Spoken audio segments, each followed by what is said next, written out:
The rain came down in sheets over the black steel buildings of New Geneva, the capital of the United Terran Dominion. From a vantage point high above the city, Admiral Elias Rains watched the storm lash against the towering skyline, his expression unreadable. The city lights flickered like dying stars, but beneath their glow, the heart of humanity pulsed with something far more dangerous than mere technology: resolve. A message had come in, one that changed everything. The Galactic Empire had executed Ambassador Julian Cross. It wasn't a battlefield death. It wasn't an unfortunate accident. It was an execution, public, deliberate, meant to send a message. A message that humanity would kneel, or it would be broken. The Dominion had spent centuries proving its strength, clawing its way into the galactic stage through war, diplomacy, and sheer tenacity. But the Empire had never acknowledged them as equals. They had tolerated humanity, at best, and now they had spilled human blood. Admiral Rains turned away from the rain-streaked window, his dark uniform crisp against the dim light of his war room. A dozen officers sat at the long table, their faces grim, their eyes burning with the same fire he felt in his chest. Across from him sat Fleet Marshal Olivia Kent, the highest-ranking officer in the Dominion's military. Her fingers drummed against the table, slow and methodical. "This is war," she said simply. The room was silent for a long moment. No one disagreed. No one hesitated. General Anton Mercer leaned forward, his cybernetic left eye gleaming red in the dim light. "Intelligence confirms what we feared. They made an example of Cross, executed him in the imperial capital, broadcast across their territories. They think we'll cower. They think wrong," Rain said coldly. He could already hear the calls for action across every human colony, from the industrial spires of Titan Prime to the agricultural heartlands of Arcturus IV. Humanity was young compared to the ancient empires of the stars, but they had learned one crucial lesson. When you strike a human, you do not get submission. You get war. Admiral Rains turned to the holomap of the galaxy displayed in the center of the table. Blue spheres marked Dominion-controlled worlds, surrounded by the oppressive crimson glow of the Galactic Empire's vast territories. They were outnumbered, outgunned, but history had proven something time and time again. Humanity thrived when it was underestimated. Marshal Kent exhaled. They will expect a response. A protest, maybe a skirmish. They won't expect what's coming. What's coming? Mercer asked, though he already knew the answer. Rain's eyes burned. Retribution. The air in the room shifted. A silent agreement passed between warriors who had known too many wars, seen too many sacrifices. But this was different. This was personal. Across the Dominion's worlds, ships were already being armed, fleets mobilizing. The great war machine of humanity, honed by centuries of struggle, roared to life. The Empire had drawn first blood, and humanity would drown them in their own. The Dominion War Council convened aboard the UTS Vengeance, the pride of humanity's fleet. A behemoth of war, its black titanium hull reflected no light, a ghost in the void. Docked at the orbital shipyard over New Geneva, it stood as a silent promise. Retribution was coming. Admiral Elias Rains sat at the head of the briefing table, his gaze sharp as the strategic holomap hovered between him and his officers. Around him, some of the finest minds in human warfare prepared for the most ambitious military operation in history. "This won't be a war of attrition," Marshal Kent said, her voice steady but deadly. "We can't afford that. The Empire controls over 1,000 worlds. We have barely 200. Then we strike where it hurts," General Mercer grunted, arms crossed over his broad chest. His cybernetic eye flickered as he analyzed the holographic display. "They expect retaliation, but they think we'll start small. Raids, skirmishes, nothing that threatens them. That's our advantage." Rains nodded. "We hit their strategic weak points. We cripple their infrastructure, disrupt their supply chains. We make them feel pain before they know they're bleeding." The room darkened as the holomap shifted, zooming in on Imperial space. A series of key targets flashed red. One in particular caught everyone's attention. Luthra 7, a fortress world, a central supply hub for the Empire's core fleets. Heavily guarded but vulnerable in one critical way, it was the linchpin holding together their eastern front. If Luthra 7 fell, the Empire's logistics would collapse. Commander Aaron Voss, intelligence officer and master strategist, leaned forward. We have an opportunity here. The Empire's main fleets are stationed elsewhere, focusing on their border disputes with the Draken AR. They won't expect an all-out assault this deep in their space. That's because it's suicide, Captain Darius Hale interjected. A veteran of countless battles, his silver-streaked hair and battle-scarred face spoke of experience. We need to deploy multiple battle groups, and if they reinforce, we'll be cut off. We won't give them the chance, Rains countered. He tapped the map, highlighting a secondary target. Outpost Theta 12, a communications relay station. We strike the relay first, cut off their long-range communications. By the time they realize what's happening, we'll already be in orbit over Luthrop 7. Silence followed. It was bold, dangerous. A single mistake could cost them the war before it even began. Marshal Kent exhaled slowly.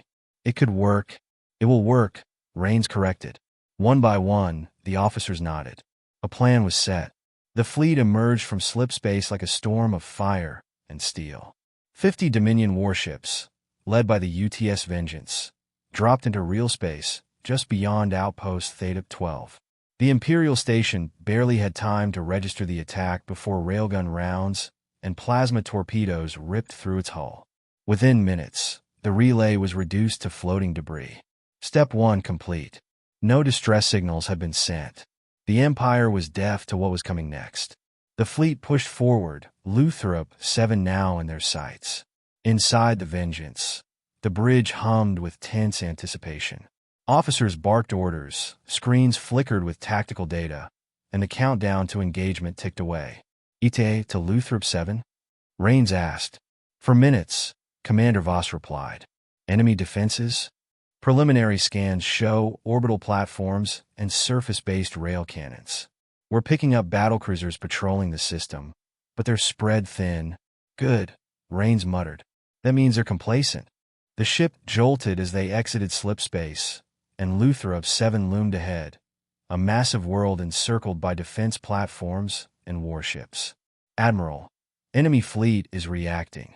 3 cruisers moving to intercept, Captain Hale reported. Bring the railguns online. I want them gone before they reach firing range.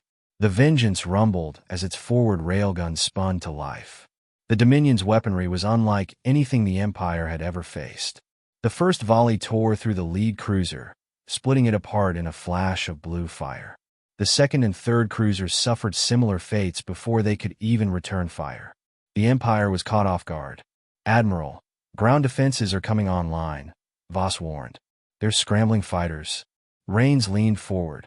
Launch all squadrons. I want full air superiority. From the hangars of the Dominion fleet, hundreds of strike craft surged forth, their engines burning bright as they descended upon Luthrop 7's atmosphere. The battle had begun in earnest. But then, Sir, we have a problem. Rains turned sharply. What is it? Commander Voss paled. New contacts inbound. Large-scale slipspace signatures. An Imperial fleet is jumping in. The holomap flashed with new arrivals. Dozens of ships, led by an Imperial dreadnought. A trap. The Empire had expected them after all. Sir, Captain Hale said, voice tight. We're outnumbered. Rains clenched his jaw. The mission had just escalated into something far more dangerous. And there was no turning back. The Imperial fleet surged out of slipspace like a vengeful tide. Dozens of warships, sleek and glimmering with the eerie blue glow of their plasma cores, materialized around Luthrop 7. The Imperial dreadnought, a vessel nearly twice the size of the UTS Vengeance, took center stage, its armor thick enough to withstand even the Dominion's most advanced railgun fire. On the Vengeance's bridge, alarms blared as the holomap was consumed by flashing red markers. The trap had been sprung. Multiple capital ships on approach. Voss called out, fingers flying over her console. 50-plus enemy vessels, dreadnought, carriers, battleships. Sir, they were waiting for us. Rains felt his stomach drop, but he didn't let it show. How do they know? Voss hesitated. Unknown. But this wasn't a coincidence. Betrayal. The thought burned in his mind like a wildfire. Someone had leaked their plans. Someone had sold them out. But there was no time to find the traitor now. "Sir, enemy ships are locking weapons," Captain Hale warned. Rains took a slow breath, steadying himself. The fear of death was an old companion, one he no longer had time for. "We hold our ground," he said, voice like steel. "Full fleet engagement. All ships, form defensive lines around the Vengeance. Target their command vessels first. We're not running." Outside, the darkness of space ignited. The battle erupted into chaos. Dominion warships, smaller but faster, weaved through the Imperial formation, unleashing precision railgun fire that shattered lesser ships like glass. Plasma torpedoes from the Vengeance streaked through the void, tearing into Imperial cruisers with explosive force. But the Empire's fleet was vast. Their dreadnoughts' massive cannons fired with terrifying power, each blast capable of obliterating a frigate in one shot. One Dominion destroyer was caught in its path, disintegrating in an instant. Rains gritted his teeth. "Focus fire on that dreadnought. Bring it down before it tears us apart." The Dominion fleet shifted tactics, hammering the dreadnought's shields with relentless force. Missiles and railgun rounds struck its armor in waves. But the behemoth endured. Inside the Vengeance, the ship rocked violently as enemy fire slammed into its hull. Sparks flew. A console exploded, sending a crewman sprawling to the ground. "Shields at 24%. Voss shouted. They were losing. Then, all Dominion ships. This is Rear Admiral Callahan aboard the UTS Defiance. We've just dropped out of slipspace with reinforcements. Engaging the enemy now." Rain snapped his head toward the holomap as fresh green markers appeared. Callahan had arrived with an entire second fleet. A surge of hope shot through the bridge. "About damn time," Hale muttered. The battle shifted. With the Dominion reinforcements joining the fray, the odds evened. Imperial ships were forced to spread their fire, their formation breaking. The dreadnought, now under concentrated bombardment from multiple Dominion battleships, finally showed cracks in its armor. Fires erupted across its hull. Secondary explosions rippled along its surface. It was dying. But just as Rains opened his mouth to give the final order, "Sir," Voss said, voice tight. "Something's wrong." Rains turned to her. "What?" She pointed at the holomap. The Imperial ships weren't fleeing, even as their losses mounted. They were fighting to the last, with an almost suicidal determination. It didn't make sense. Unless a sick realization settled in his gut. "They're buying time," he whispered. The moment the words left his mouth, the real horror revealed itself. An energy spike flared on their scanners, deep beneath Luthra 7's surface. Something was activating. Then the entire planet shook. A pulse of crimson light burst from Luthra 7's core, spreading outward in a shockwave that shattered debris and disabled every ship in its wake. The Vengeance trembled violently as its systems flickered. The battlefield fell into chaos as Dominion and Imperial vessels alike lost control. The Empire hadn't just lured them into a fight.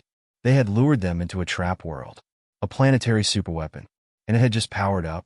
A deep, guttural hum reverberated through space, like the growl of a waking god.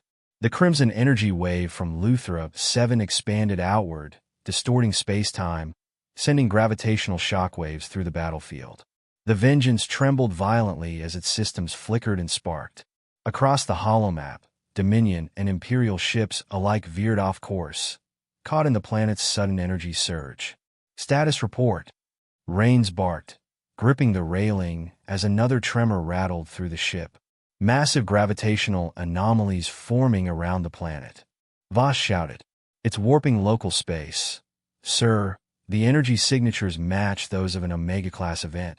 Rain's blood ran cold. Omega-class. A planetary weapon capable of rewriting physics itself. Then the dreadnought's transmission came through. The screen flickered, revealing the face of Grand Admiral Salverkale. The man was more specter than flesh, long, gaunt features framed by silver hair, his piercing black eyes radiating icy confidence. Clad in the deep crimson of Imperial High Command, he exuded an aura of absolute control. Rains clenched his jaw. He had read Kale's dossier before. Tactician, ruthless, unyielding, a man who had never lost a battle, because he never fought one he couldn't win. "This is Grand Admiral Kale of the Imperial Fleet." Kale's voice was silk over steel. "You have entered an engagement you cannot escape. You murdered an innocent diplomat." Rain shot back. "Did you think we wouldn't retaliate?" Kale barely blinked. "Of course you would. That was the point." Rain stilled. Kale continued, voice disturbingly calm. "We needed you here, Commodore. The Dominion fleet, the war effort, all of it had to converge on Luthrop 7. That diplomat? A necessary sacrifice." Rain's hands curled into fists. "You baited us," he said, fury and realization colliding. Kale inclined his head. "The Dominion is an infection, a chaos that cannot be tolerated. But extermination requires strategy, not brute force. That is why we allowed your revenge." The holomap flickered again. The crimson wave pulsed brighter. "Now," Kale continued, "you will all be erased." And then Luthrop 7 fired. From the planet's core, a black fissure erupted, tearing through space-time like a celestial wound. Everything stopped. The fabric of reality ripped open, revealing a spiraling abyss beyond understanding. It wasn't a beam. It wasn't an explosion.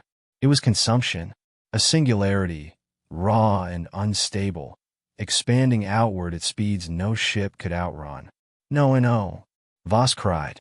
"That's a directed gravitational collapse." Hale finished, his voice hollow. "They're devouring this entire sector." Rain's mind raced. He had seen doomsday weapons before, supernova cannons, dark matter imploders. But this was something else. It wasn't just destruction. It was erasure. Every ship, every structure, even the very memories of what existed here would be unmade. And it was spreading. "Sir," a lieutenant shouted. "If we don't move now, we're—" The singularity pulsed again.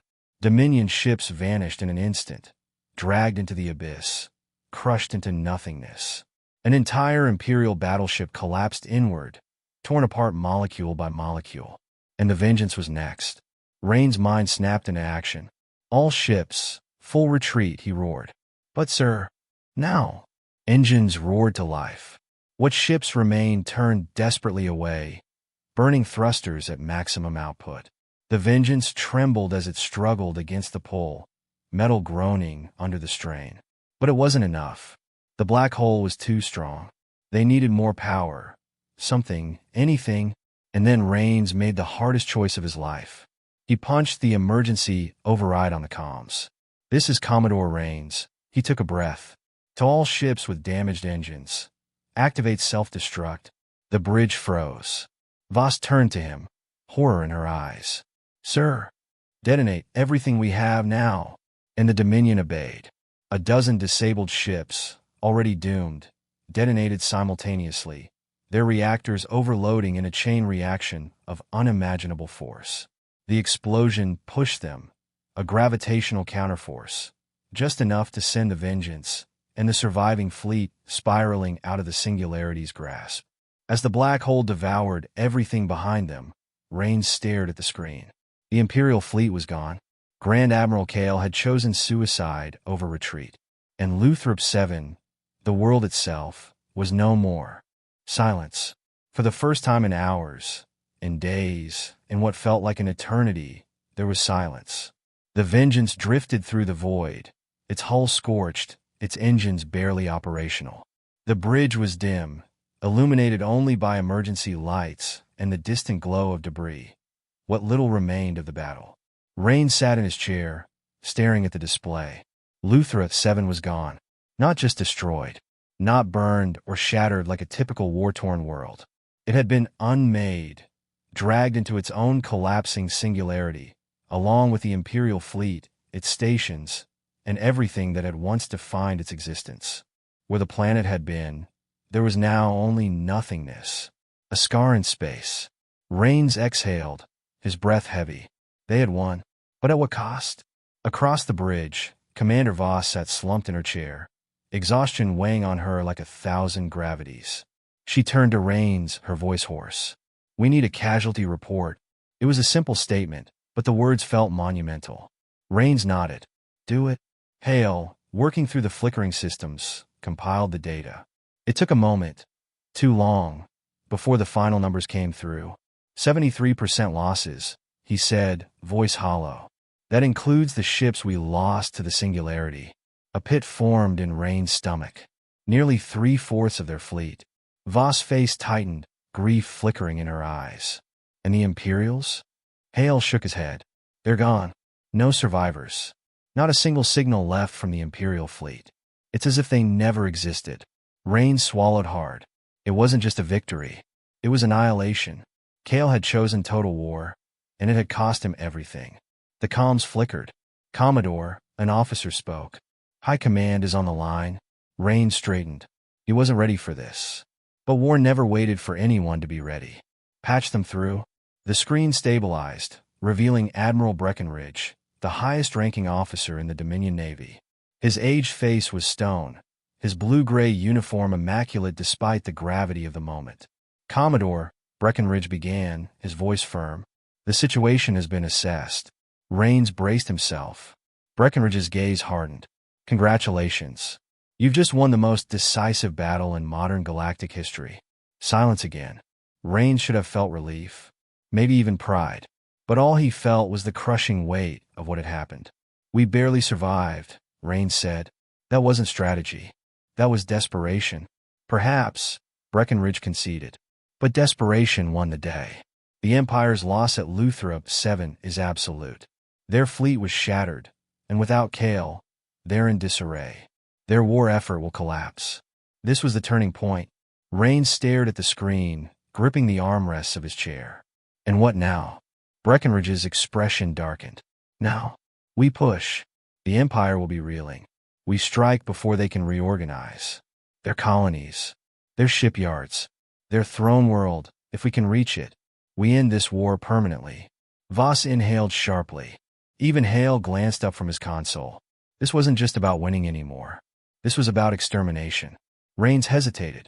He had fought for justice, for the Diplomat, for the wrongs the Empire had inflicted. But this was different. This was a crusade, and crusades never ended cleanly. Breckinridge studied him. You disapprove? Rains clenched his jaw. I think we need to be careful. We won, but we barely made it out alive. If we push too hard, too fast, we might. Breckinridge cut him off.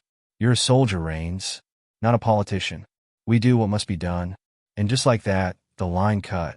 For a long moment, no one spoke. Then Voss let out a slow breath. Do you believe him? Rains exhaled. I believe he'll do it. A war without limits. No surrender. No negotiations. No survivors. The Dominion had been wronged. And now, they would take everything. Rains looked back at the void where Luthrop 7 had once stood. Cale had chosen to fight to the last man. And now the Dominion was ready to do the same. Had they really won? Or had they simply proven themselves just as ruthless? Rains didn't know the answer. But he did know one thing. The war wasn't over. And before it ended, the galaxy would burn. The war ended, but peace never came. It took 6 months for the Dominion fleets to cross the stars. 6 months of relentless offensives, of Imperial systems crumbling one by one. Entire planets surrendered without a fight, their people laying down arms before the unstoppable force of humanity's wrath. The Empire, once eternal, was now a corpse hollowed out from within. But even as the last battle was won, Commodore Rains knew the truth. This was not victory. It was simply the end of one war, and the beginning of something far worse. The throne world of the Empire, Valor Prime, lay beneath them. Rains stood on the bridge of the Vengeance, staring down at the surface. Fires raged across the planet. The Imperial capital, once a city of glass spires and floating gardens, was now a broken ruin, its streets littered with the remains of its people. A voice crackled over the comms. Sir, the last Imperial forces have surrendered. Rains exhaled slowly. It was over. Commander Voss stepped beside him. Her uniform was tattered, her once unshakable confidence tempered by months of brutal conflict. She was no longer the same officer who had stood at his side at Luthrop 7. None of them were. So, she said, what now? That was the question, wasn't it? The Dominion had fought for justice.